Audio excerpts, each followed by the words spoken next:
Dahil hiningang ganda ng mga dagat sa Pangasinan, pwede nang i-side trip ngayong holiday vacation. Mapapauwi ka talaga sa ganda ng Alaminos sa Pangasinan. At huwag din dapat palampasin ang pagtikim sa pinagmamalaki nilang Alaminos Longganisa.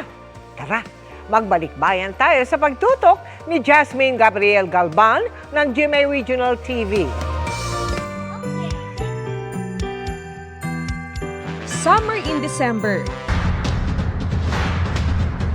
Sa probinsyang malapit sa dagat gaya ng Alaminos, Pangasinan, kakaibang Christmas celebration ang ma-e-enjoy.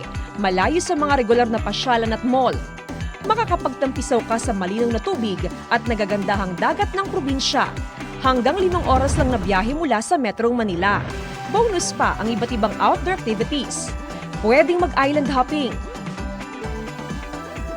snorkeling, kayaking, o kung adrenaline junkie ka naman, bagay sa iyo ang cliff jumping at zipline. Kung nais ng me time, pwede rin namang mag-chill lang sa tabing dagat.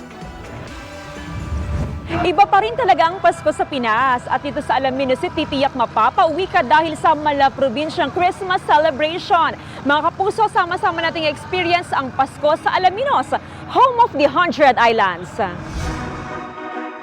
May 124 na isla dito sa lungsod, kaya tinawag itong home of the 100 Islands, ang Alaminos City, Pangasinan. Tara na't magbalikbayan ngayong Pasko. Kapag nagutom sa water activities, ano pa bang masasarap pang gawin kundi ang kumain?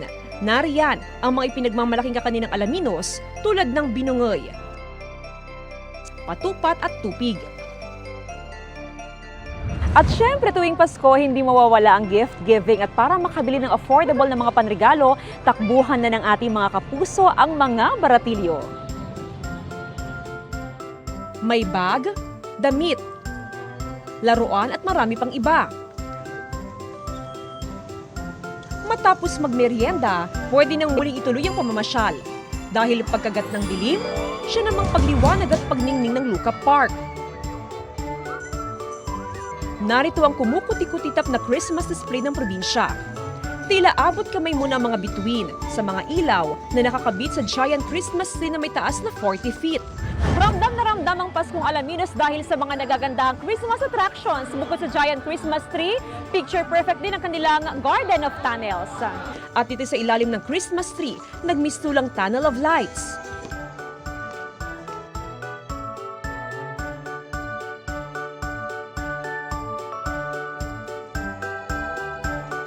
Dahil Garden of Lights ang kanilang tema ngayong taon, tagtad ng ilaw ang parke. May mga bulaklak na gawa sa mga recycled materials.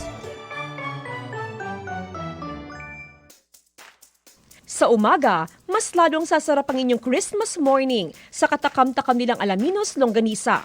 Dahil isa ito si pinagmamalaki ng lungsod, naisipan na rin itong gawa ng iba't ibang twist. Nariyan ang Alaminos Longganisa Pasta at Alaminos Longganisa Empanada. Sina sparkle artist Ara San Agustin, Anthony Rosaldo at John Vic de Guzman, di lang yan tinikman, sinubukan din nilang gumawa at magluto. Bilang man ang mga isla sa Alaminos City, pero one thing is for sure, hindi mabibilang ang saya na dala sa pagbisita sa syudad.